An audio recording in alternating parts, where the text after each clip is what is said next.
What's up, everybody? Welcome to Eat Sleep Anime, the only show that happens as often as Vegeta winning a fight. I am one of your hosts, Zach Dykes, joined along with Chris Sabat's college roommate, Derek Daniel. How you doing, Derek? I'm fantastic, and man, would it have been great to be his roommate, man? Like, if anything, I felt like you would have been his roommate, Why do you say that, Derek? I'm curious. just because you're a big fan of him, and and it's only because you both have those deep voice, and I feel like underratedly, Chris Sabat is kind of quirky, when he's not in front of a camera. So I feel like both of you would get along immensely. Yeah, I agree. I agree. I think writing the intro for Eat Sleep Anime is one of my favorite things just because I get to take jabs at like random things within like anime. It's funny that you mentioned Chris Sabat and Vegeta since he voices Vegeta. That was the whole point. Would he agree with it or not? Don't know. We'll have to see. Maybe one day we'll get the answer. I'm just saying, Derek, how often does Vegeta actually finish and win a fight? Not that often. And if it is, it's against underpowered opponents. Exactly. So for me, it's like, okay, when he was a villain, he was like marking people left and right. But as soon as he became a good guy, quote unquote, Now he does get stronger. Don't get me wrong. It's not like he just sits on he's not like Yamcha that sits on his 5 gallon bucket, but he doesn't have his fair share of win losses under the belt like Goku does. I am glad that they kind of like wrote Yamcha out of like the fighting side of things in Dragon Ball Super. It's just like let's be done with this farce. Like Yamcha hasn't been relevant since Dragon Ball.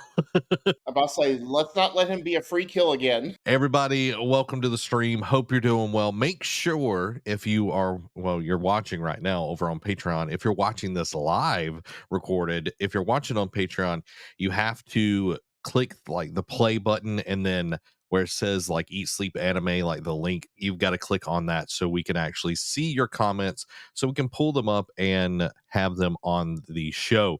We want you to be involved. We want your thoughts. We want your opinions. That's why we do this live once a quarter. So I'm excited. We've gotten some awesome new members over on Patreon. We opened this episode up specifically for free membership as well. So, welcome to all the new awesome free membership people over there. I'm excited to have y'all on our Patreon. And after this show, you can actually go watch our Jujutsu Kaisen review, which is only available over on Patreon. It's available for all members, free and paid, so y'all can go check that out.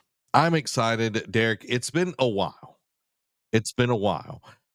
Just like it's been a while since we got a new season of Dragon Ball Super. The wait is excruciating. Just start animating it, dadgummit. Yeah, I know. It's just like the manga just keeps going, and I'm just like, I would like to see what's going on, but we're gonna get Dragon Ball Daima, and I'm like, why? Yeah, it's like why? Why are we doing this? I wonder if it was finished before Toriyama passed away. I'm curious about that too. At Great. least the storyboard, you know what I mean? Yeah, I hope the story at least was as well. We've got a lot to talk about in our first segment. This is kind of a carryover from our Nerd Cave news type of thing, but it is what you been watching. And the first one we've both watched, so we're going to dive deep into this, and that is Solo Leveling. I hopped on this one. I loved it, and I was like, Derek, you need to watch this. That first season goes by so quick. It does, and I mean, granted, yes, when new anime comes out and they're bangers, like I have a roadmap that I've already created, like from a year or so ago. So I want to stick to that. But lately, I've been just thinking, it's like, man, just screw the roadmap. I'll insert and just like whatever it is, I'll still watch the roadmap, but new anime that come out, if they're bangers, I need to watch them as soon as I can. And I finally, I was house sitting down in Troy while my parents were moving my sister, and I had a weekend where I watched like binged four anime all and finished like four different anime all at once. Because I had the weekend off, and I'm just like, what else am I going to do? I can't play video games, so I I finally got the itch to watch Solo Leveling. I figured I'd get it just in time before the we recorded this episode, and man, it did not disappoint. Believe the hype. There's always that caution about when people just absolutely rave about certain things, whether it be video games, movies, media, whatever, because it's like granted everyone has different tastes, but at the same time you do want to at least check it out just to say that you're part of that, that ethos. And man, believe the hype on this one. This was really good. Like, and when you think of the name Solo Leveling, and this is a manhwa, this is like Korean inspired. It's still Asian, but it's not true like Japan anime. This is something different that they're trying to get into, to pretty much give them their flowers, because there's other good mediums of, Japanese inspired or Asian inspired media need to be shared.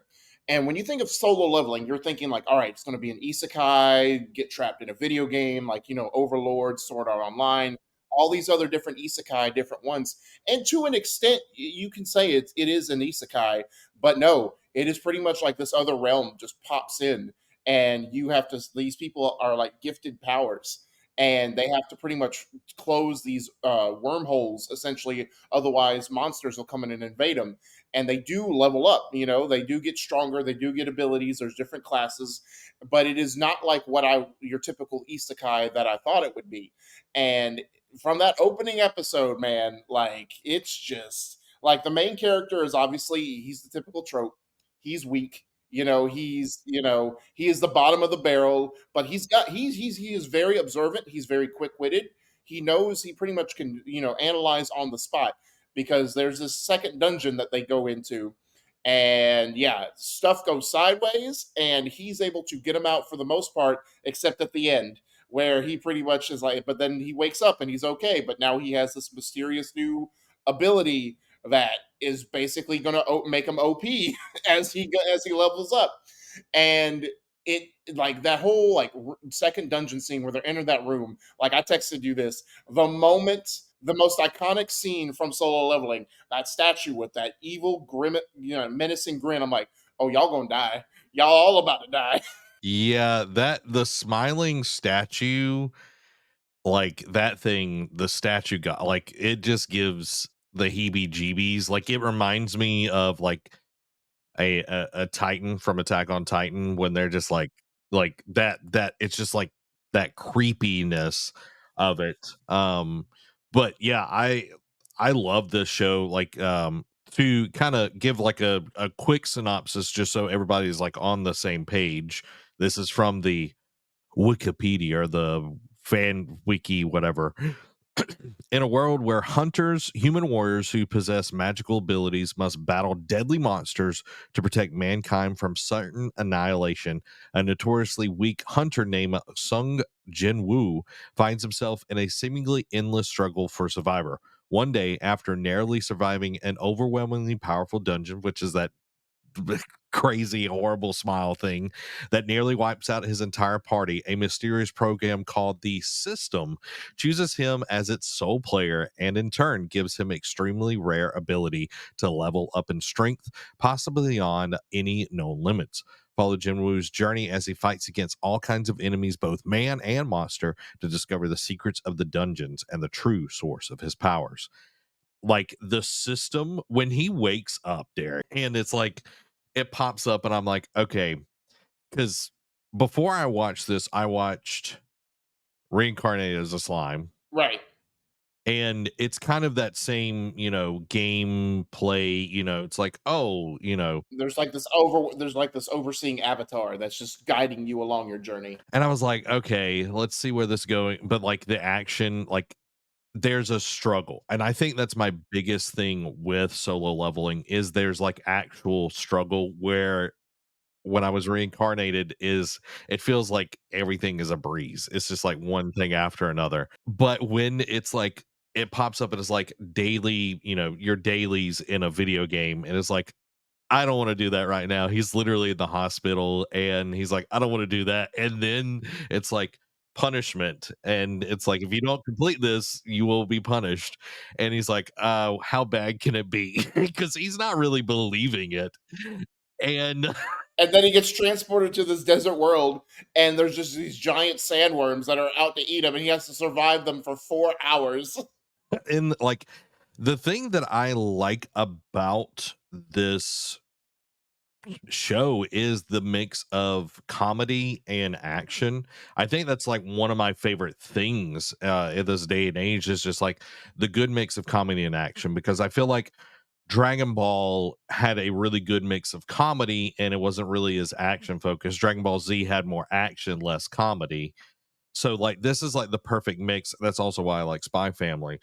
But it's really, really quick, and there's a lot going on past just Sung Jin Woo, because you've got these different, essentially, corporations that are hunters guilds, and they're made up of, there's only like a few S rank hunters within the world, and when you become a hunter, whatever level you emerge as is what you stay as.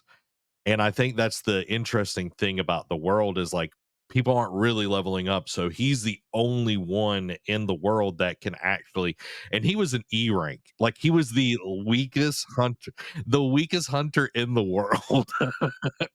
So what was the thing that stood out to you for like this whole series? Like what's the thing, like if you are like trying to get somebody into this, like how would you like be like you need to watch Solar Ranking because of X, Y, or Z? I think it's mainly because of Jinu's journey as the main protagonist from the weakest one too. Because again, like I mentioned it earlier, like yes, he is the weakest hunter, but he has his wits about him. He is quick on his feet. He can analyze and think critically in dire straits. So couple that with his journey to like, and it's a realistic journey. It's not just like he stumbles and like yes, he does get mystery gifts that do gift him like really rare items or like really like random like once in a blue moon type events.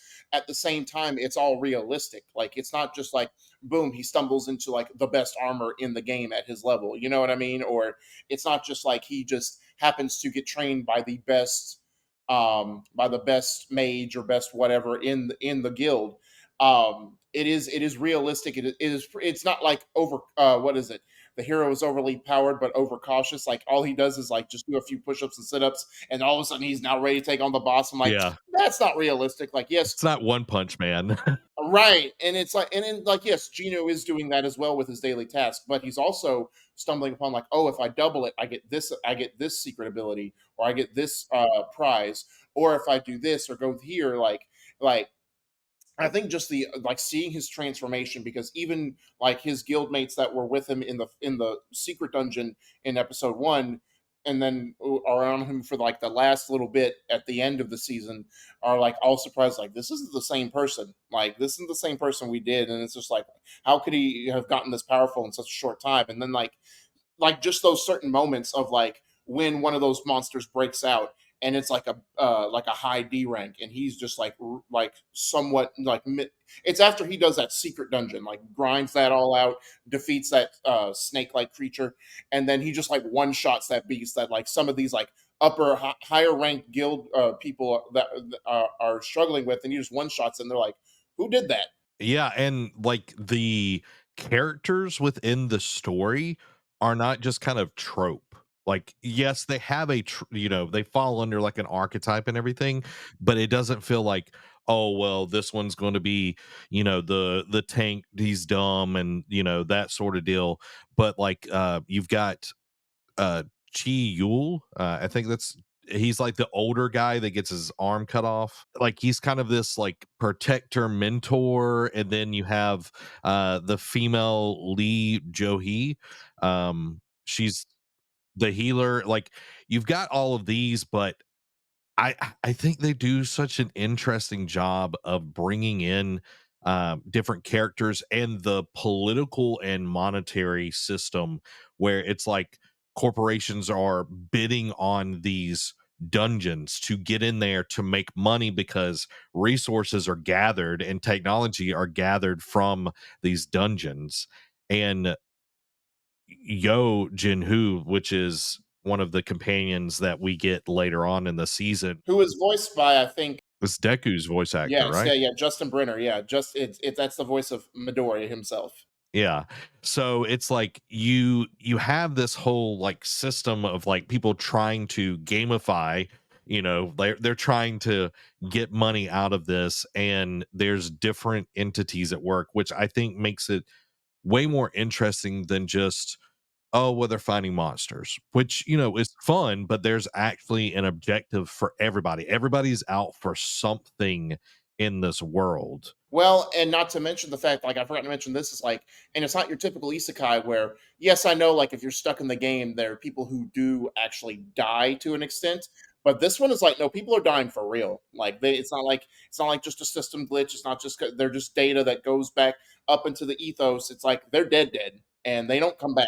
Like and like the guy you told him that lost his arm, he doesn't get to regrow that back. You know what I mean? Like then not everyone gets to have a second awakening like Genu who lost a leg. You know what I mean? And arms. Like he lost like he lost multiple limbs. True, or at least got him broke. Yeah, but still, like it's ridiculous, and he somehow made it out okay.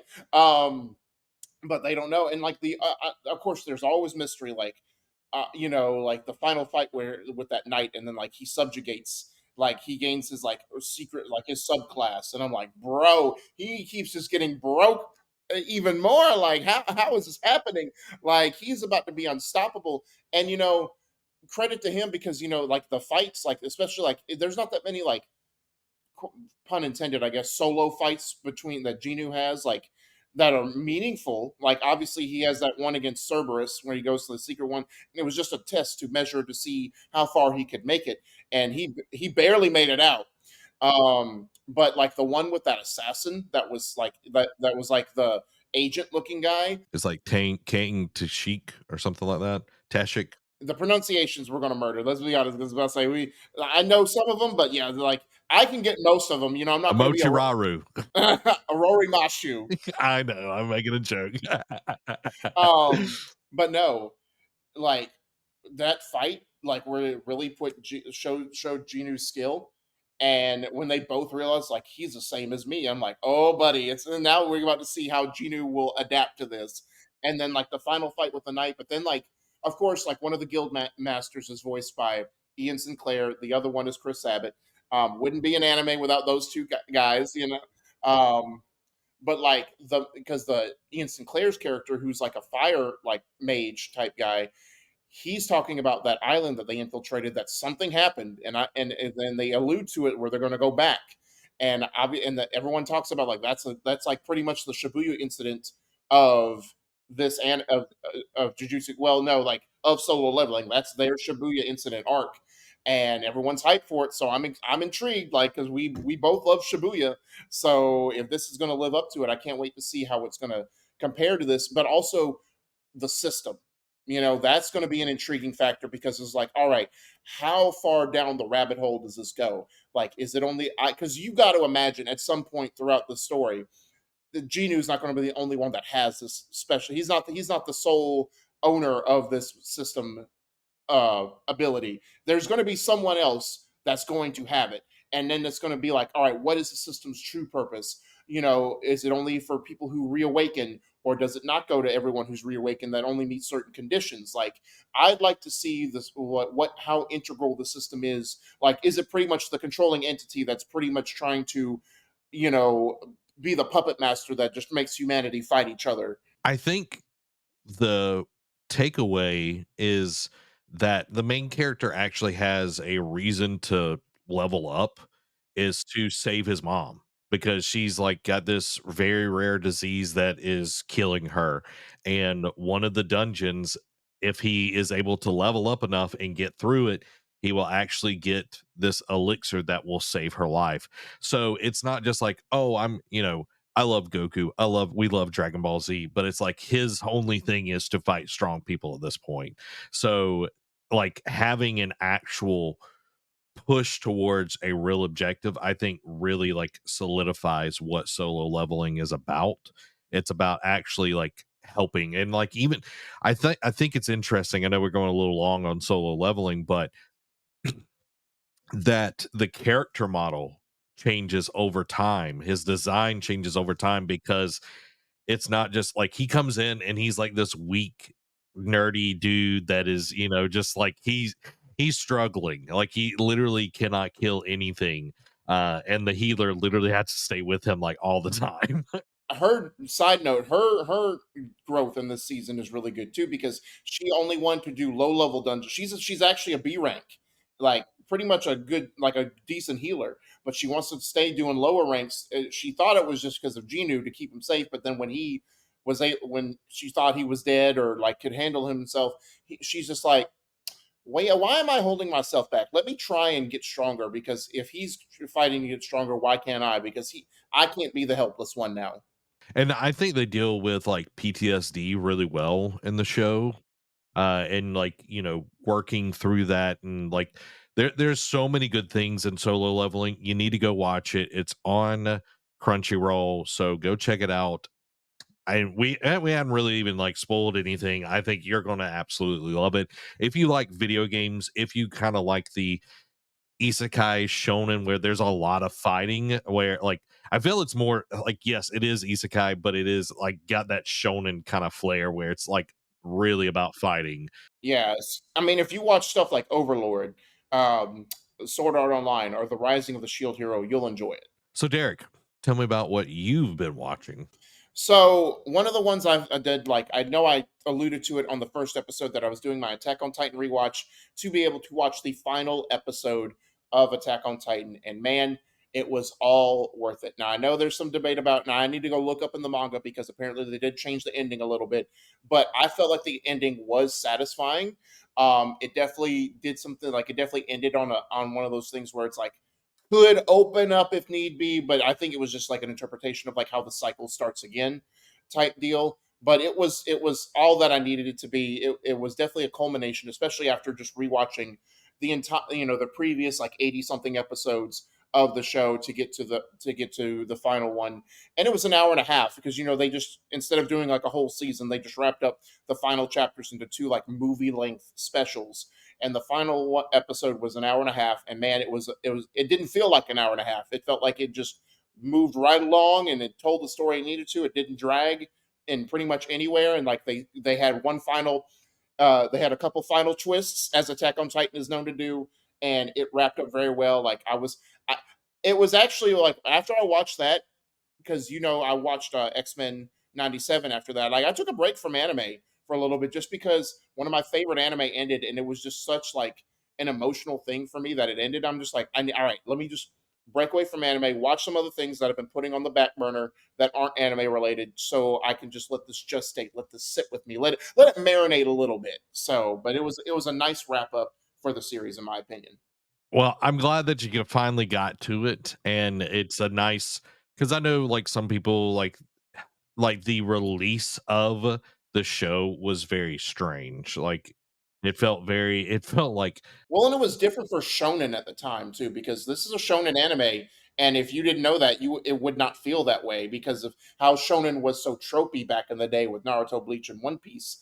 And this one was just so different that I think that's why it threw people for a loop. well, it was more of like the release schedule where it was like from season 1 to season 2 was this huge gap, and then it was this sporadic like, oh, here's part 1 of season 3 and this is part 1B of like That final season drug out so much because part one was the end of COVID, like the like at the end of 2020, like in COVID height, and then at the end of 2021 was part two, and then the final specials were like so spread out. Like it was like the Life is Strange 2, like the release for those episodes. that was literally what I was going to say. I was like, this is Life is Strange 2 up in the air.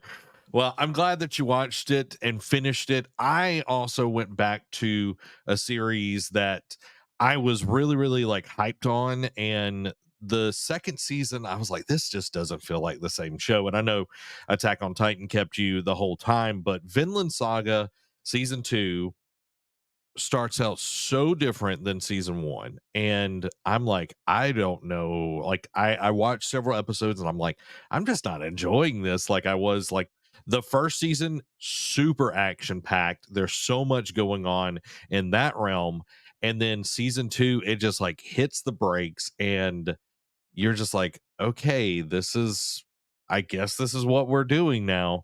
But I went back and I gave the rest of the season a chance. And when I tell you some of the best storytelling that I have had the pleasure of meeting, like of just watching, the character development for Thorfinn, oh my gosh, it is so good. I don't want to ruin anything, but the last like essential arc of the second season is so well done. There is action in it, and having Thorfinn have to face some of his inner demons, having to face his past and everything was done so well. And they're setting up, of course, for the next season and everything, but it made me like, okay, yes, we're not getting the action of the first season, but that story right there made me, because I was like, man, Thorfinn is weak. Like he's not, doing what he's supposed to in my mind.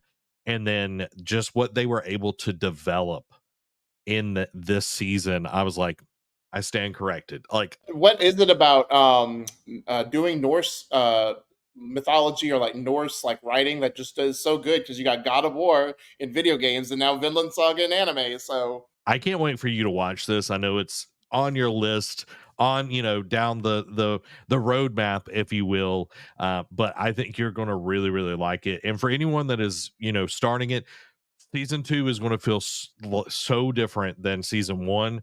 But get through it. I think it's like 24 episodes. It is so good, and you're going to be like, I'm glad that I watched through the rest of it. So I really enjoyed it. Joe says, I've been watching My Hero the latest season, but we are behind with only watching the dubbed.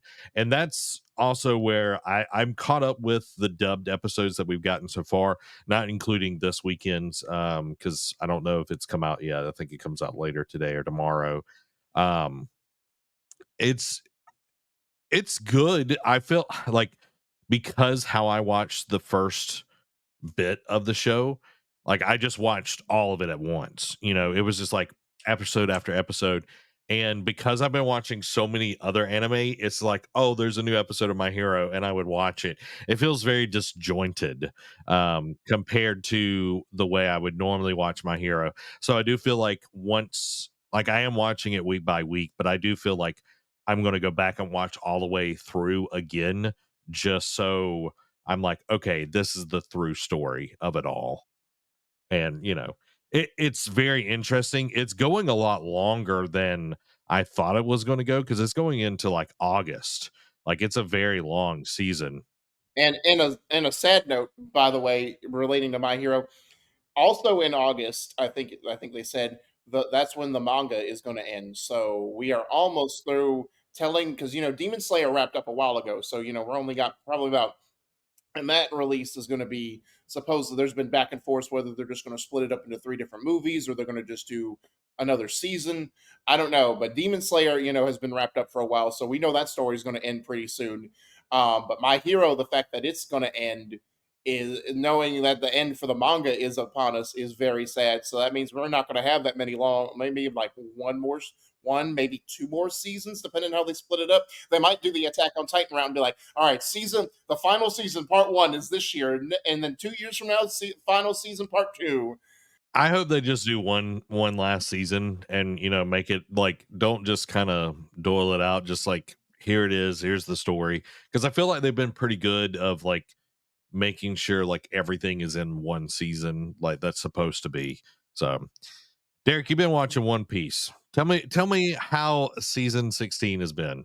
I will jump back on the voyage. I feel like 5 months since I binge watched like 100 plus episodes to get to the time skip was enough, So I watched season 16, and a lot of people said, after the time skip, this is the weakest season. I'm like, okay, sometimes I like the stuff that people say is bad, and vice versa. But this one, it was okay. It did have some good like character development. It did have some good, and this is what One Piece's strength is like world building, character development. And my brother and I read the manga as they were releasing like early back way back in the day, like my early years of Troy. And he I left on, and he's like, "Oh man, there's so much backstory that they do in the middle of this, in the middle of these arcs, and blah blah blah." And when I'm watching the first half, it wasn't as bad or egregious. It was like well paced, and I'm like, okay, I don't know what he's talking about. Then this season came, and I'm just like, okay, I see what he's talking about. Like so many episodes where they're just telling this whole backstory, and again, it was a good telling, and it got to the point. But I'm just like, you could have condensed that down to like a few episodes, man. Like you didn't have to tell all this backstory, and then they did another one later on in that season, and I'm just like, okay, I get what he's saying. I think the time skip is going to be egregious with backstory, but I know a lot of it is emotional and done well, so I can endure that. But um, it was a good season. Like the action wasn't as great. Like I feel like the main villain would definitely what is the weakest they faced because he relies on energy steroids the entire time, and I'm like, okay, that's going to backfire. That's going to backfire at some point, and it did.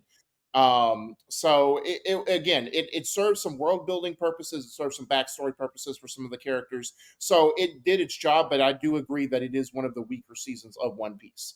But and I know the next one I got is in between, but I know like season 18, it's like the third or it's the second longest season in the show so far. Like it's over 100 episodes. When I get to that though, I know that's going to be good because the villain in that one is done really well. I'm I'm on the fence. I kind of feel like I'm with Joe here. He says I'm kind of tempted to try One Piece. Yeah, And he is like, I know it's a big commitment. For me, it's like I'm really enjoying. The only thing that I don't like about new anime is remembering characters' names is so freaking hard because it's like it goes by so fast and they put so much in it, and it's just really really quick. And I feel like there's so many characters that it's hard to like actually learn their names. And that's the same way with like some TV shows. I'm like, I don't know who this person, like I know what they look like, I know what they're, yeah, but it's like I don't know their name. Doug, you know what I mean? Like like that's definitely how I feel. And some of them do better than others, but I feel like the older like shonen, like where you can just kind of live in the world, is definitely something I'm more used to. And that kind of brings me to Kaiju number 8, which has been one of my favorites so far this season of anime, is because it is it's fast paced, but I don't feel like it's so fast that you don't get to stay with a lot of the characters. The cast is not huge. Like there's literally one, two, three, four, five, six, seven, like seven main characters. And like the main character is Kafka, and it's really, really good. I'm gonna just read the introduction so people know what this is. Grotesque Godzilla like monsters called kaiju have been appearing around Japan for many years. To combat these beasts, an elite military unit known as the Defense Corps risk their lives daily to protect citizens. Once a creature is killed, sweepers working under the Professional Kaiju Cleaner Corporation are left to dispose of its remains. Kafka Hibino, a 32-year-old man, is unsatisfied with his job as a sweeper. From a young age, he has aspired to join the Defense Corps and kill kaijus for a living. After a few failed attempts, however, he gave up on his dream and resigned himself to mediocrity that provided a decent paycheck. Nevertheless, when the ambitious 18-year-old recruit named Lino joins his cleaning team, Kafka is once again reminded of his desire to join the military. Following a chain of unfortunate events and an interaction with a junior sweeper, Kafka encounters a parasite type kaiju that forces its way through his mouth, turning him into a humanoid monster. With his newfound powers, Kafka aims to give his lifelong dream a final try. So, like, he randomly, like, he's in the hospital after this event, and this parasite kaiju comes in. And it's like, hey, and then like goes in his mouth, and then he turns into a kaiju. Not like a huge one, but like he's a human sized one. And all things go to crap kind of there from there. But the way I even pitched this on Fable, which we'll talk about that later because we're doing this right now on Fable, is if you like, you know, the kaiju fighting training kind of thing, you'll like this. But it also has humor, which again, humor and action are my thing right now. But the way they animate some of the backdrops, it's actually like looks painted. Like it doesn't look like it's a lot of the newer stuff that's just like three, CGI kind of things. And like some of the backgrounds are painted, and the earlier episodes give like the music gives some cowboy bebop flavor to it all. So I've really been enjoying it. Some of the people over on Fable are really liking it.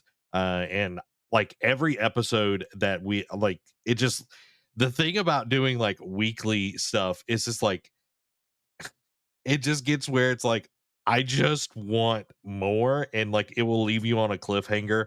Uh like I'm just really digging it. So I think people will like this if they do like, this is a fun and more lighthearted version of Attack on Titan. I think that's a better way to describe it than anything is like, yes, they are huge monsters and they have different weaknesses and everything. And Kafka being part of the cleanup crew, he has an intimate knowledge of how the monsters work, their weak spots and everything.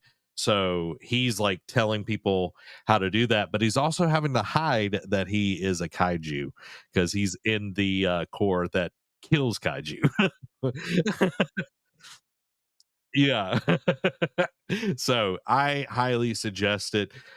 Amy says, I love the idea of One Piece. High seas adventure, but definitely intimidating. It is, but your boy who's already gotten so as far as he has can tell you which stuff to skip, and what to watch. So it won't be as intimidating. I definitely want to try the live action, but I know that's not like, you know, a one to one of the show. It's a good it would be a good starting point because I know people there's several people on TikTok that said they never tried One Piece, wanted to, but it just seemed intimidating, then watched the Netflix live action and then said, I'll give it a shot, and now they love it. Did you love Divine Gate? Not as much because this one is set up where like some event happens and people reach the divine gate. So this is think of it like the Holy Grail. When you reach it, you're granted a wish, and like even if you're a group there, it's not only one person that gets to make it. Each person gets to make their own individual wish come true, if they want to. And somehow this caused an event to where it merged three worlds together. There's the human realm, the god realm, and then the fairy realm, and it all kind of intertwines because you have like King Arthur and the Knights of Round, like modern, like a modern day version of that. Then you have like the Norse gods, and then you have the fairy realm that's done well. And it's like there's this whole mission to reach the divine gate to like separate the worlds again because it's caused so much chaos and turmoil. Because for the humans, it's awakened abilities like you can use like six different elements like earth, wind, fire, wind, light, and dark. And you're blessed with one of those abilities, and it's got a great voice cast. Like I know my boy J. Michael Tatum plays actually Sir King Arthur, and voices them, and then Ian Sinclair is already in it. Chuck Huber, who voices Android 17, is in there as Loki. So it's got a great voice cast. It's just the premise is just eh. The Loki kind of thing kind of piques my interest a little bit, for sure. But my last one, because I don't want us to go super long in what we've been watching, is Delicious in Dungeon. And I even got Amy to start watching this the other day. I told her a little bit about it, and she's like, because we've seen it on Netflix, and it's like, I don't know, like it looks interesting, but they're eating monsters. I don't know how weird this is going to get. You know what I mean? So I started watching it, and it is absolutely hilarious. It's got some action. It's got a very interesting world, and I think it's only 24 episodes, so it's only got one season so far. But it is so good. The food that they make out of these monsters looks like Studio Ghibli, which like makes the food look really good. And it's like, so I highly suggest this for anyone that's wanting kind of a more low stakes. Like there's still stakes to it. They set up very early on, like one of the party members gets eaten by a red dragon, and she before she gets eaten, she's a mage. She like transports everybody out of the dungeon, and their whole like the whole reason they're going back in is to save this girl because one of the characters, it's his sister. And within the dungeon, if you die, you can come back. Like your soul's like trapped to your body as long as your body is whole. Like if you get digested completely, you don't get to come back. So they're trying to get to the red dragon before she's completely digested so they can save her and bring her back and everything. So highly suggest this. I think this is a fantastic show. Amy says Delicious in Dungeon is really good. It's hilarious. Like some of the like it's not just like we all know kind of the like weird humor that, anime will have in there. But this is like it hits so well. Like the little things that are said that you got to kind of pay attention to and everything. I highly suggest this. And that brings me to recommendations for our viewers. I'm going to put this before topic of the show. That way I don't have to bring it back up. But we have a thing called Fable and we have a Eat Sleep anime group over there, and you can join. I just put the link in the chat. I'll also post it on Patreon as well and put it in the description later on. But this is where we're going to watch Delicious and Dungeon together. We're finishing up Kaiju number 8 right now over there. And we'll be able to. What's really cool is I'll try to go full screen that way people can see my screen a little bit better, but what's cool is you can actually go in and each episode you can jump in and like this is episode 1 of Kaiju number 8 as it loads up, and you can put in your thoughts and you can actually have discourse with people in the chat and everything. Like Jen on here, she's really active in the group, telling her opinions on episode 1 and everything. So I think this is going to be really awesome. We're going to start with Delicious and Dungeon. And then from there, we'll move on to other anime. But this way, we're not waiting for the next episode of Eat Sleep Anime. We can have more of a community built around us watching and engaging on different anime. So if you want to go join that, the link is in the chat. I will also put it on Patreon and in the description of the video and everything. So I'm stoked for this because like I just started it. I was like, I want to get it, like they added on Fable, like the ability to do shows and everything. So I'm really excited to be able to jump into this and chat with everybody and go through Delicious and Dungeon. I'm several episodes in, but I am rewatching the episodes with Amy right now as well, and so I'm excited to get everybody over there and chatting about Delicious and Dungeon. And he says, I really like Fable. And like Fable is really fun and the community aspect, because I think that's going to be a cool thing where like me and Derek will text back and forth about, different things or whatever, but being able to share things, um, you know, it's going to be really, really dope. Uh, yeah. Joe says, do you watch it on your own and then talk about the episode as you watch them? So yeah, so what would happen, it's not like a watch along. It's kind of like a forum. I think that would be the best way to describe it. But like Kaiju number 8 has 12 episodes, so each episode has like a particular like chat essentially for it. So if you haven't got to that episode, you're not getting spoiled on anything. So you go in and then you say, "Hey, these are my thoughts," and people can, react to it with like a thumbs up or a or a heart or whatever, and then you can reply to people's comments. You can add your own into the thread and everything. I think that makes it where like people can actually have um full blown conversations and everything. So I think it's pretty dope. Yeah, and that's cool. Joe says we could do My Hero at some point. I think I think once we get through this season, that might be, or even when the last season comes out, do like a full watch through. That would be pretty dope. That would be pretty dope.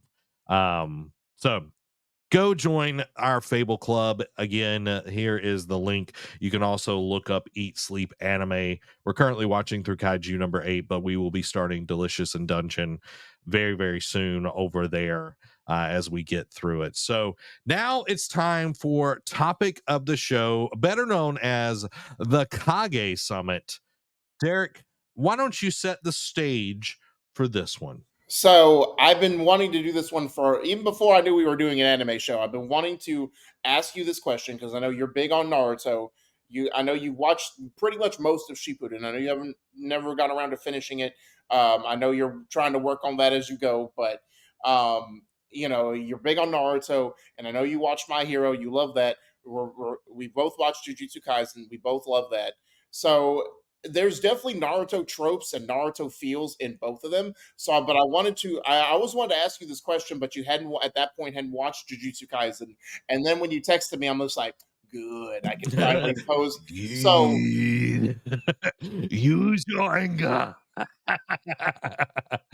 I know, like my here now, and these two are both different parts of Naruto, in my opinion. Like they both have Naruto as like with the squads of three, like the senseis, all that kind of stuff, and like the different, and then like the sides characters. Now, My Hero, I think, has way more like groups than Naruto did, in my opinion. Like not by much, but Jujutsu Kaisen doesn't have nearly as many groups as My Hero or Naruto do, but both of them have this different feel. So my question is like, which is the better Naruto clone in your opinion? And I ask that because My Hero feels like part one Naruto, where it's like, the stakes aren't huge, like they have big moments, and I know My Hero is getting there, don't get me wrong, but like the big stake moment in Naruto for me was the Sasuke retrieval. That's when it felt like that's like arguably the best arc in part one.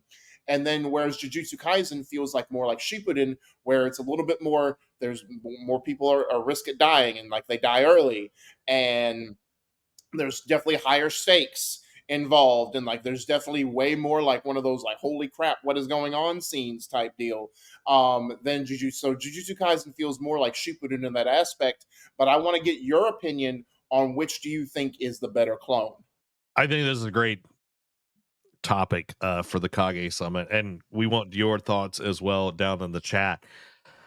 I think for me, okay, Jujutsu Kaisen is great. Like no doubt about that. It won like anime of the year last year. Um, it's great. I don't think it feels like Naruto fully though. Yeah, you have Gojo where he's kind of like the Kakashi. He's like really, really powerful. I feel like he's Kakashi and um Itachi put together, where it's like this OP character, like combined with like someone that has a little bit more comedic moments and everything. Um, I love the show. I think it is great. It definitely has like the Nine Tails Sakuna kind of vibe and everything. So they both have this powerful being inside of them. Naruto didn't ask for that. Yuji willingly ingested the thing that put Sukuna in him to an extent. He had good intentions, but and also the side comparison of, oh, the thing, there's this creepy villain that wants to inhabit the body of the deuteragonist. So Like there are definitely like comparisons, but the feel like I feel like Jujutsu Kaisen does a really good job of like, yes, there are things that you can be like, okay, this does feel like X, Y, or Z. Kind of like the season one is definitely like the forest trials in the first Naruto, where there is like enemies in the forest and there's no protection from them from like teachers or whatever. Like definitely gives that vibe in there, and you're kind of trapped in with like these people trying to kill you. Like kind of reminds me of like when Gara just like murks the people with sand coffin and all of that. um I like it, but I think My Hero feels more like Naruto just because, like, yes, there are less stakes, but you have almost a one-to-one, like the Bakugo retrieval arc. It's like a one-to-one there. I feel like Deku is closer to Naruto in a sense. even like Shippuden Naruto, where he's like getting these like crazy powers, and all he wants to do is save everybody. Like I feel like yes, like Yuji, like he wants to save people, but like he doesn't do a very good job at it. Let's just be honest. Now, Like granted, some of it's out of his control, but yes, this is also very true. He doesn't succeed as much. yeah, and I just want to bring this comparison. Both Jujutsu Kaisen and My Hero have like this weird hand villain. Because you got Stitches McGee over there, and then you've got um uh well, you got gosh, what is I am blanking on names right now. Yeah, you got Maito Stitches McGee, that's his name. And then on My Hero, you got Shigaraki and his whole like hand thing and all of that. So it's like you got yeah, and I'm like like there's some very interesting things going on there. But yeah, I feel like My Hero is a closer Naruto clone, like in a good way. I'm not saying like it's like Hunter x Hunter, it feels is like way more of a Naruto clone than both of these. I haven't watched Hunter x Hunter yet, so Yeah, I think My Hero is closer to Naruto than Jujutsu Kaisen because, like, even in the Ninja War, I feel like people are still protected pretty well, except for like a few people. And it's like you have to get way later on to where there's actual repercussions in the Ninja War, where Jujutsu Kaisen is just flipping murking people left and right. And I'm watching, I'm like, are they gonna be okay? right, and it's like, are they? Is this the final season? Like, what's happening here? I'm like, they're not gonna do that. And then you're left with like, are they gonna be able to get up? Like, uh, there's a particular one where it's after it's in season two, and oh, Volcano Head comes in there and like just lights people up literally. And I'm just like, they can't. But I'm like, And one, they did a fake out. They're like, oh no, they survived, and then later on, like a couple episodes later, like, nope, he's gone now, for real, for real. yeah. So like it, Jujutsu Kaisen, I feel like the stakes are way higher than I've experienced in a show. And I know Attack on Titan is kind of like that. But like it feels Game of Thronesy. It's like you anyone can die. Anyone can die. And no one is safe. And even Sukuna is like he doesn't take care of Yuji. Like he's not like Karama, where he's like he will, intervene because it is in his best interest. It's like, oh well, he died. It's only if Sukuna gets if it's only if they tick off Sukuna that he gets involved. He's like, oh, you think you're better than me, or like, oh, you're trying to attack me? No, no, no, no, no. I'm gonna show you why you're wrong. Yeah.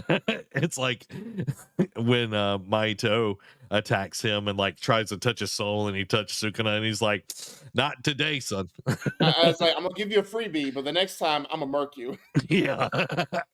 But like the twists and turns I do feel in Jujutsu Kaisen is closer to Shippuden, in that like especially season 2, where there are twists and turns in the Shibuya incident, like is just really really good, where there are twists and turns in Shippuden.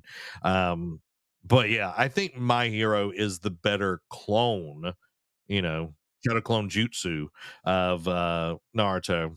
So what do you think? You know, and I tend to agree with you on that. Like the soul, like in terms of like the soul of like, yes, like you said, there's comparisons across the board for both of them to Naruto. But to me, the soul of what makes Naruto is closer in My Hero Academia, because yes, he is trying to be the top. Like Naruto is trying to be the top dog to change people's hearts and minds. Deku is trying to be the number one hero, not necessarily change hearts and minds, but to be the light of hope, to be that beacon for people to rely on, especially since he didn't have a quirk. You know what I mean? Like he was gifted this ability, and yes, also like yes, it does, and it does like you see like the when stuff happens majorly, it affects Naruto just like it affects Deku. Like Yuji, when the Shibuya incident happens, like it psychologically scarred him, and we don't know how he's going to come back from this. Like it was pretty much toward the end of the season where, like, yeah, he still had to do some like duke it out in a fight or two, but we didn't really see the repercussions of post Shibuya for Yuji just yet. We'll get that, especially the way it ended. But we don't really know how he's going to handle this trauma that he dealt with in Shibuya. Whereas Deku, like, yeah, after the war paranormal liberation war arc, he was struggling a little bit to find himself, and he was questioning his motives and like his morals and all that kind of stuff. Is like to the point where he pretty much kind of isolated himself. And put it all on his shoulders until the end of the season.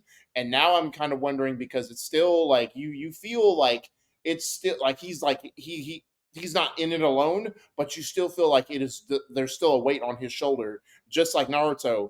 Um, because even in Shippuden, like right from the get go, like trying to like Shibbuden's been out for a while. Don't at me for spoiling this. Like it's like when Gara gets captured, like Naruto like really pushes himself to try and get it back because he made such a special bond with Gara and pulled him from the brink of darkness.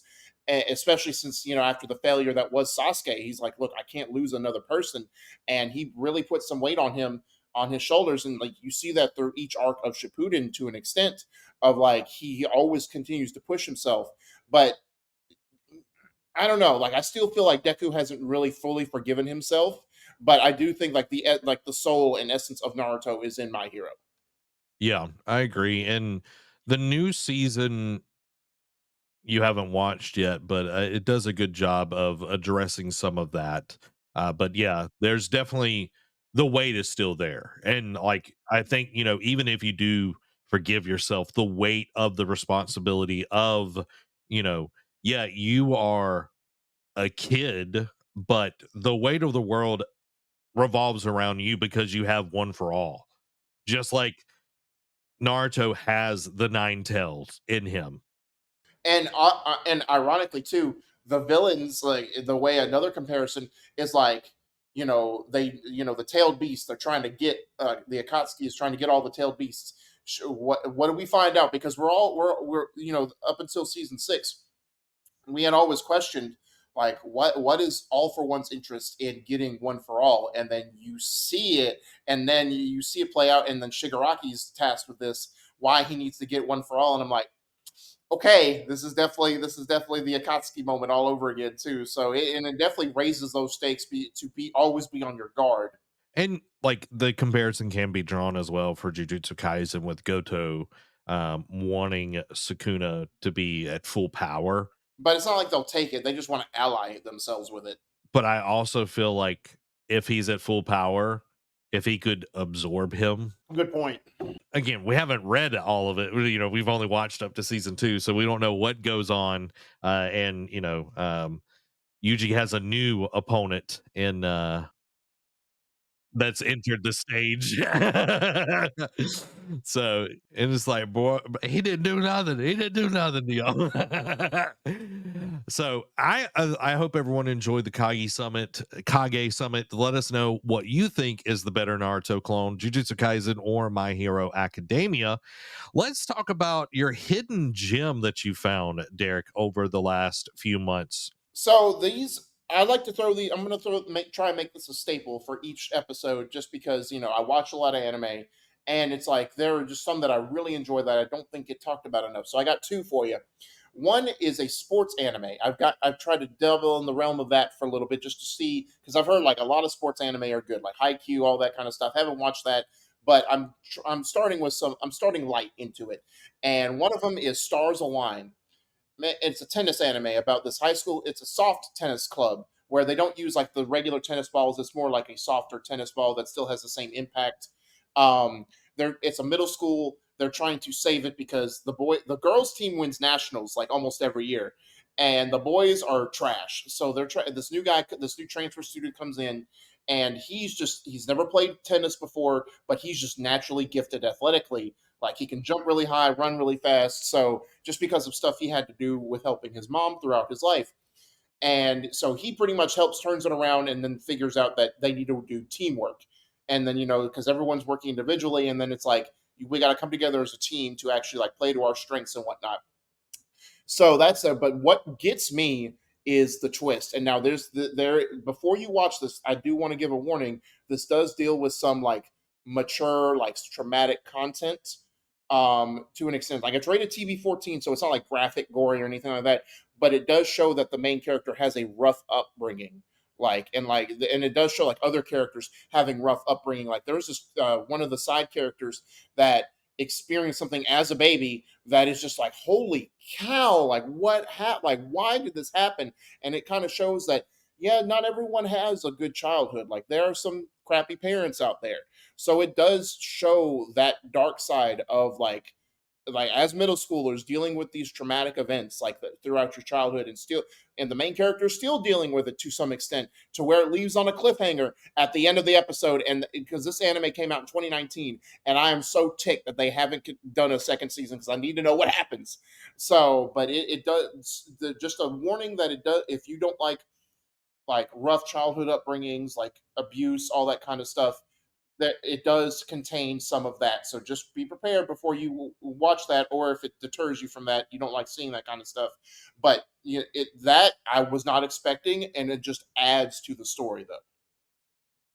So, and another one I want to add in is The Millionaire Detective Balance Unlimited, which is about this butler who, like, literally, like, he has this computer AI. It's pretty much like Alfred, that it's like whenever he damages something, he's like, all right, I'll write a check for all the damage. And then he's like, balance unlimited or whatever, it's the trope. And it starts off with the humor, like you said, it starts off with great humor. Like the first 3 4 episodes, like I'm just sitting there laughing because it's just like it's so unexpected, like it's done really well. And then all of a sudden the mystery, the intrigue hits you, and that's what keeps you there. So the humor brings you in, the intrigue and mystery is what keeps you there, because then all of a sudden something happens with the butler's computer system, and or the millionaire's computer system, and it's like, okay, why? And then you find out it's like pretty good. So it's only 11 episodes. Like, is it a fantastic story? Like, are are there better kind of stories out there? Of course, but it is a nice blend of, like how you said earlier, of comedy and storytelling, that it was what really set me up with this anime. Okay. How many is it only going to be one season or are there? Yeah, because it came out during COVID, so they haven't done another. So yeah, so both those anime have only one season, and what Stars Align is 12 episodes. The other Millionaire is 11. Okay. That one sounds pretty cool. I'm definitely interested in that one cuz I do love Spy Family, which has like the funny, the action and the mystery of what's going to happen.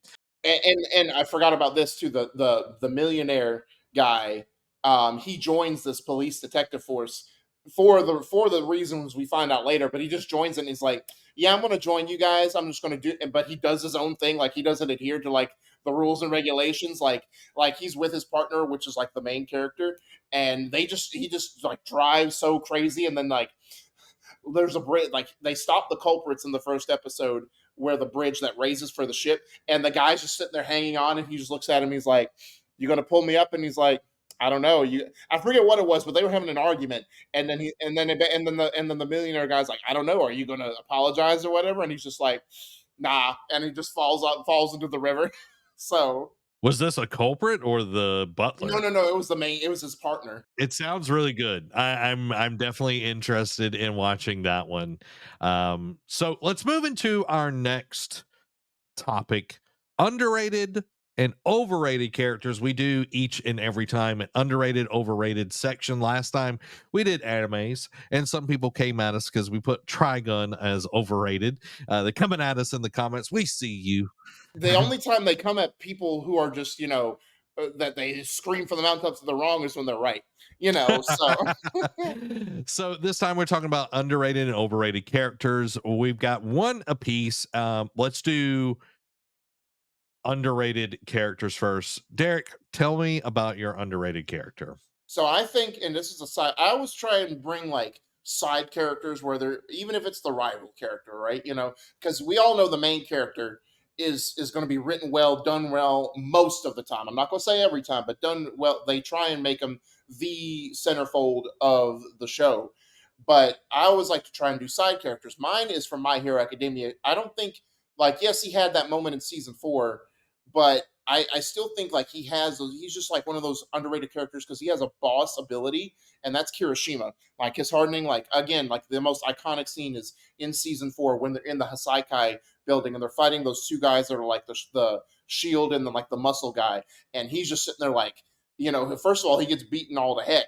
And then when he sees Fat Gum struggling, he's like, I have to do better for him. I have to give him an opportunity to get in there and beat these guys. He's my only chance, where he's our only chance to get out of here. And he's just like, screw it. If I break, I'll just harden again and I'll keep getting harder. And it's just like, and he's just sitting there going like red riot mode. And I'm just like, this is boss. This is his moment where he is actually one of and he becomes one of Bakugo's best friends in the show. So I know he didn't really have I know he had some moments here and there in season six. He didn't really get to shine, but I always think that he's still like one of those characters. I think later on when they have this final showdown, will play an important part. Yeah, I like Kirishima a lot. I think his development has been pretty interesting because it was just like, that's what being a man is. That's being manly. And it's like, okay, this dude's an idiot. But then he gets with Fat Gum, and his character development does do really, really well. And that fight is awesome. So like you see that there is more to him than just like his reason. It's like, oh, I'm going to be manly. It's like it goes beyond. It goes plus ultra. Someone say. You inspired me, Derek, to not just go with a character from Vinland Saga that I was originally going to go with Thorfinn, which I think is an amazing character, but Leif Erikson from Vinland Saga. So Leif Erikson, if you you're probably like, I've heard that name before. Like Leif Erikson was an actual person, like he was an explorer, a traveler for, like he was a Norse traveler and explorer and everything. And you also might have heard it from SpongeBob. It's like Happy Leif Erikson Day, hinga dinga hurdy hoo. But he is part of the show, and like you see him very first episode of Vinland Saga where he's talking about this land that's beyond, it's beyond any kings, beyond any slave traders, beyond war. And like he's telling it to a young Thorfinn, and he's like enamored by it and everything, and he's this great adventure that found this land and everything. But as the story goes, Thorfinn, like, he stows away on the ship, sees his dad die, and then he gets somehow like kidnapped, or he like gets on the boat with like the people that killed his dad, and he wants revenge. And Leif Erikson makes this promise to, I'm going to find Thorfinn and bring him home. So the whole season, like the whole show, you see Leif Erikson every now and then. He's getting older, he's losing hair, and he's constantly trying to find Thorfinn. He's traveling all over the place, like he's going to like, because these Vikings are taking people and selling them as slaves, and like he's going to like these auctions trying to find Thorfinn, and like he's like, oh, I heard somebody that sounds like Thorfinn, and like he'll rush to go to that place to find him and everything. So like you see this like over years, and at the end of season one, he finally finds Thorfinn, but Thorfinn won't go with him, and like they get separated again. And then season two, he's trying to find him again, and it's like he doesn't give up, and it's just such a good character. Like he's not in there a ton, but it's like every time you see Leaf, like you you're like rooting for him to find Thorfinn and bring him home because he promised that he would. And it's such a good character. So let's talk about some overrated characters in anime, because like, yes, we've got some OP characters, but we've got some characters that I feel like get too much hype or too much praise in their shows or from the community as a whole. So Derek, talk to me about your overrated anime character. So this might be controversial. As much as we love Jujutsu Kaisen, I think overrated is Megumi. Like as the quote unquote Sasuke clone. Like, yes, does he have some dope abilities? Of course he does. Does he come from a famous clan, a bloodline? Of course, yes, he does. But he his shadow abilities are cool, but to me, and like his rage moment, his like where his rage breaking moment in season one, at the end of season one, where you see his domain expansion, is cool. And it's just like, all right, what's happening here? At the same time, I feel like he is like, who were we talking about earlier before the show where like Vegeta. He's like Vegeta, where he doesn't get enough signature wins. Because and like you talked about the 10th shadow, the crown jewel of the shadow technique, essentially, Maharaga, the great general, the one who's no one's able to subjugate him. And you would think, all right, he's gonna, and like you saw him throughout season one, like do the hand signs, like try to bring him out at any small inconvenience. Um, Even against Toto. And you you're thinking, all right, it's going to be like an epic moment. Like Sukuna's going to come in there, pretty much push him to the brink, and he's going to summon this out. And that does technically happen, but it's not against Sukuna initially. It's against Femboy. It's against this guy who's just like should be easy pickings for Megumi. Like who, like yes, Nobara Kugisaki had trouble with him, but you know you gotta make him important. You gotta make some of those characters important from time to time. But Megami should not have been struggling with him the way he should have been, and the fact that he had to resort to summoning the sacred treasure to destroy this weak little insignificant worm was weak sauce in my opinion. And the fact that the whole thing is like, oh, I'm gonna have to die with him essentially, and I'm like, bro, like you really gonna die with them, boy? Like, come on, like stop it, just stop it. And yes, it did make it up for Sukuna coming in and being intrigued by Maharaga, and like Maharaga being able to stand toe to toe with Sukuna to an extent, and that kind of pushed him, and I, that kind of redeemed itself. But again, Megumi, I don't know, like, and the fact that again Toji what is a boss. Like he's got the nickname Sorcerer Killer. But the fact that it's like you couldn't even hold your own against him, like, or at least like give somewhat of an effort in that fight, was just weak sauce in my opinion. So I think for as much as people try and like Megumi, like, oh, he's husbando, all that kind of stuff, and like let's get down to the brass tacks. He ain't that great to fight. Yeah, Nanami like was able to like I know he's older, he's got more experience, his like ability matches up, like has more of an advantage or whatever, but Megami, like, not even just that fight, like he feels weak the whole time, in my opinion. Like he doesn't, like, the first time we see him, he's having trouble.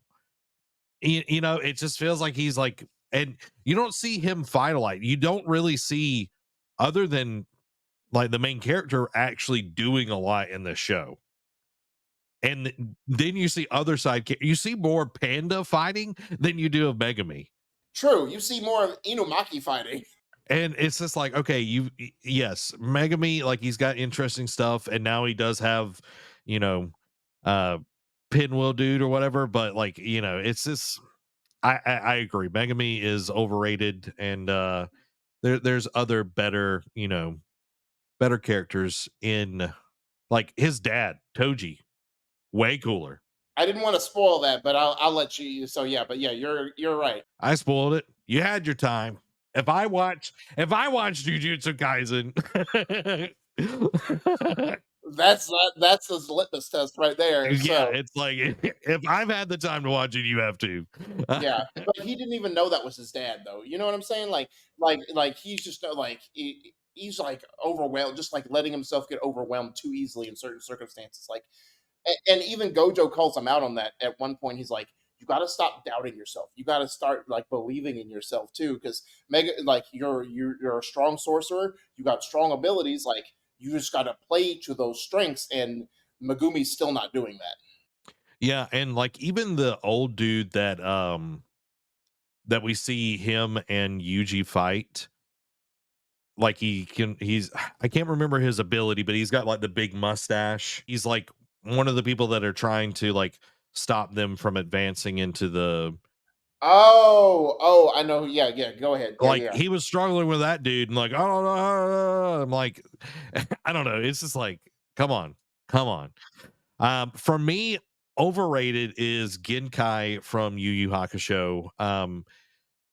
Like I'm going back through and rewatching Yu Yu Hakusho, and I remember the trial to get to be her apprentice and everything taking way longer and being way more intricate.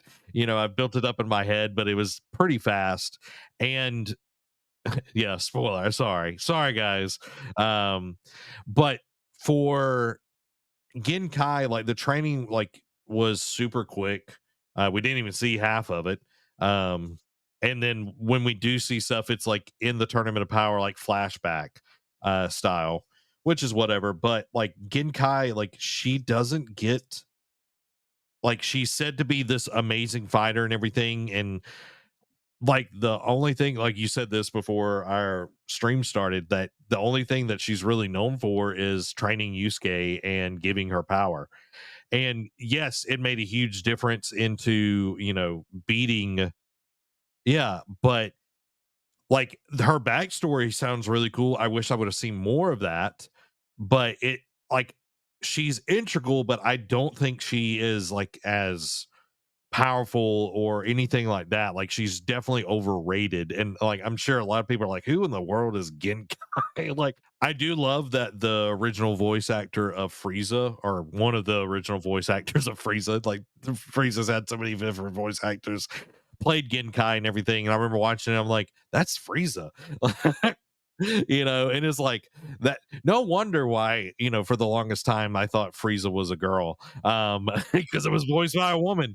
Um, but yeah, Genkai is definitely overrated, and I want Genkai not to be overrated, but the way that the character was written definitely made it that way. So there's our overrated and underrated characters. Everybody, let us know what yours are down in the comments below, and if you think we named somebody that shouldn't be on those lists, tell us why. Derek, let's talk about the things that are releasing in the next quarter. So most of this is going to be, I pulled this from like Game Rant, who had like the list of summer for like, because like everything else, there's streaming wars. Like certain things are only going to be on certain platforms. I'm not going to tell you which ones, but and that's essentially, you can go look at that yourself. And right now, this only has through a bunch of stuff coming in July. Of course, as stuff comes out, like August and early September, there's probably going to be some more stuff that drops. But for right now, all of these releases I'm about to tell you are in July or ongoing right now, actually. So, of course, July 7th, we've got Tower of God season 2. I know that was a really good when it came out several years ago. People have been hotly anticipating the second season, so hopefully they get to eat and they get to enjoy the second season, a continuation of this anime. And then we've got the Monogatari series, which is it's like an anthology. I don't think the stories can coexist necessarily. I think they have like some reoccurring characters, but think of it like of American Horror Story, where it's like all in the same universe, but like different themes for the season. But Monogatari series Off and Monster is going to be July 6th. Uh, Alia sometimes hides her feelings in Russian is July 3rd. Near Automata version 1.1a Core 2 is July 5th, which is a continuation of the Near Automata anime. Our Last Crusade, or The Rise of a New World, Season 2 is July 10th. The Strongest Magician in the Demon Lord's Army Was a Human is now airing. Episode 1 just dropped earlier this week. Senpai is an Otokonoko is on July 4th. Mayanaka Punch is July 8th. Quality Assurance in Another World is July 5th. I Parry Everything is July 5th. Suicide Squad Isekai just actually dropped a few days ago on the 27th, so it's airing now. Oshinoko Season 2 is on July 2nd. Fairy Tail 100 Year Quest will be July 7th. I'm excited for that one because I really enjoyed Fairy Tail. Does it stand up to uh, a lot of the other shonen anime that are out now? Not necessarily, but it has its place. Of course, some ongoing stuff that's going on now that's going to bleed into the summer. Of course, like Zach alluded to earlier, My Hero Academia Season 7. That Time I Got Reincarnated as a Slime Season 3 is still ongoing. And then, of course, the show that'll just be the anime of every season is One Piece. That's ongoing. Boom. There you go. I definitely want to check out the Suicide Squad Isekai just to see what it is, if it's any good. And it's a different take for a comic book. You know what I mean? Like going in the anime route is going to be interesting. Yeah, 100%. Now, we did this last time. We have an anime inspired music recommendation playlist called Eat Sleep Anime. We'll put the link in the chat as well as the description and everything. Go listen to it. It's got original soundtrack stuff on there. It also has music that is inspired by anime, from people like Daddy Fat Snaps, Dizzy 8, to a lot of different awesome rappers. The Fire Style, so many good ones. There's one album that me and Derek were referencing, which has actual voice actors from Naruto's dub that raps on there and everything. So I think you will enjoy it a ton. Last main segment of the show is one that we like to call ramen toppings. And I want to pose the question to Derek: who would train harder? And y'all can also answer this. Who would train harder, Goku or Rock Lee? So for me, right, at least let's just cut before Super, right? Goku, I felt like only trained when he knew he had to face a new threat. And the rest of the time he was just kind of not goofing off, but just like doing like weird random training. But he wouldn't get serious until he felt like, all right, there Frieza's coming up and he's a bad dude. And Goku's like, all right, let me train to get ready for this. It wasn't until the Majin Buu saga or like the in between where he went to the other world and fought Pycon and everything like that, where he felt like, man, you know what? I keep struggling with these new enemies that appear. Let me consistently find a training method to get serious and like so I don't have to always play catch up. Like now, granted, it's catch up fast for Goku because of his Saiyan blood, but at the same time, it's like let me train so that way I can be ready for the next threat. Whereas Rock Lee, now, yes, he has to train to be able to defeat any opponent. I know his main target was Sasuke for the longest time. Neji. Yeah, that's true. Neji as well. But ever since he found out he couldn't do like genjutsu or ninjutsu, he only could do Tai. He's been training to master. So he's been training to master that since pretty much he met Guy Sensei. So I feel like Rock Lee would take it more seriously. But now again, Goku's gotten serious about it since the Majin Buu saga about his training. So I feel like the cop out answer is both of them. They both would go hard, but I feel like Lee would be more dedicated from the jump. Yeah. And Amy says Rock Lee. I think it would be Rock Lee as well, just because of like Rock Lee. He knows that if I'm going to and again, we're not saying Rock Lee can defeat Goku, and this is not a power level kind of thing. It's like who would train harder? I think Rock Lee would literally go out of his way to make it difficult for him, where Goku has only, the only time it gets difficult is when the person that is training him makes it difficult. Um, so I think, the motivation there is a little bit different. Yes, Goku wants to fight strong people, so he trains. Rock Lee wants to be strong. He wants to be prepared at all times, and he wants to be the best. And he knows that he's got all these different things working against him. So, And another thing too is like you to what you alluded to is like he makes it himself hard on him. So let's say he reaches that milestone, he's like, all right, now let me double that, see if I can reach that. Or if he fails, he's like, all right, now I have to do it again, or just add another like 5,000 reps onto it. So he keeps pushing himself to never be settled. yeah, it's like if I fail, I'll do 10,000 more push-ups. And it's like, it's like, and a lot of that does come from his masters. And I think that's something with like Goku as well. You look at his first martial arts master was Roshi, and his biggest thing was eat well, sleep well, and like that was like really like the biggest thing. And like Roshi like pushed them, but it wasn't like super intense. Like the hermit turtle style is way different than the guy sensei style, where he's literally walking around the village with on his hands. And it like it yes, it's different animes, there's different things, but Rock Lee I think would out train, work harder than Goku would. Guys, that is the second episode of Eat, Sleep, Anime. If you want more awesome shows like Eat, Sleep, Anime, go support us here on Patreon. If you're watching live, if you're watching on the replay, go over to patreon.com/nerdcave. Pick a tier that fits best for you or get on the free membership so you do get some perks, some benefits for being over there. Our next episode for this will be in September. We do some doo-doo. I'm 12. We also make some, extemporary content. We did the ranking of the seasons of My Hero. We did the arcs for Demon Slayer. We'll probably do more of that as we go on, and that is because of the awesome support that you do here on Patreon. Again, majority of the content that we do for Eat Sleep Anime goes first to Patreon. So when we do ranking stuff, unless it's like time sensitive, we put it on here first.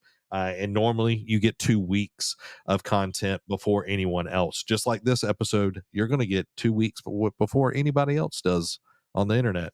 As we close out this episode, the next Kage Summit topic will be, what is the most broken power in anime? Guys, this has been Zach. And Derek. Y'all have a blessed week. Bye bye.